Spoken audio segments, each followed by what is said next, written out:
right, we're back here in the kitchen with Executive Chef Mike Gonzalez from Brumley's restaurant down there at the General Morgan Inn in Greenville. And before we get to the crab cakes, let's talk about, we mentioned it briefly, the fall menu at Brumley's. It just came out. But y'all have so many different specials that go on there today. You have a lunch buffet every day. Just different aspects to Brumley's that a lot of folks maybe don't know about. Sure, yeah. We've been doing a lot of specialty nights. We've got Tuesday night is our prime rib night. Oh, yeah. And then Wednesday night we do fish and chips. Oh. Thursday night we kind of do a tapas, a small plate type thing. And then we got our infamous burger night on Friday night. Oh, wow. And so, yeah, it's really starting to bring a good draw to us. All right. And what did you add to the menu for the fall that may not have been on there during the summer? A lot of more heartier dishes. Right. We've got a 16-ounce T-bone steak. Wow. Pork T-bone steak. Oh, pork T-bone. Yeah, which is just out of sight. Yeah. And we've got a short rib, a 24-hour braised short rib. Right. So, and it's super, but it eats like a steak.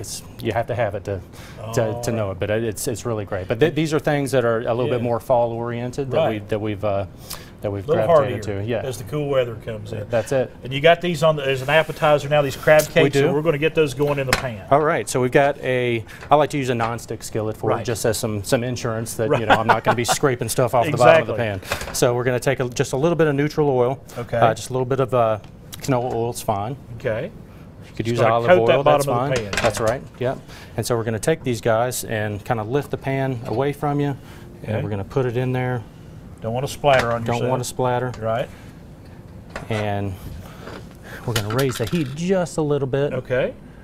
And so what we're looking for when you start they're sizzling away right now. Yep, and that's what we're looking for. Again, just a little bit more oil. When you start seeing that action right there, that's when you know you're moving in the right direction.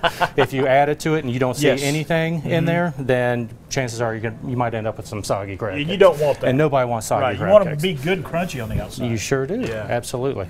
So we're going to let these go till they get nice and brown, and then we're going to flip them over, get the other side nice and brown, and depending on the size of the crab cake, if it's a Whopper, and it needs some, to get the heat inside of it, shouldn't really, have to deal with that one too much with this one, but we put it in the oven just for a couple of minutes to kind of warm it through. Okay. All right. And you serve like a sauce with these when they come out? We do. We do a butternut squash puree, a little bit of sweet corn and sweet peas to go with that, and a pickled pepper tartar sauce. All right. Yeah. See, that's new on their appetizer menu there at Brumley's. We're going to come back in just a few moments. We're going to show you the finished product here, and we're going to do a little taste testing as well.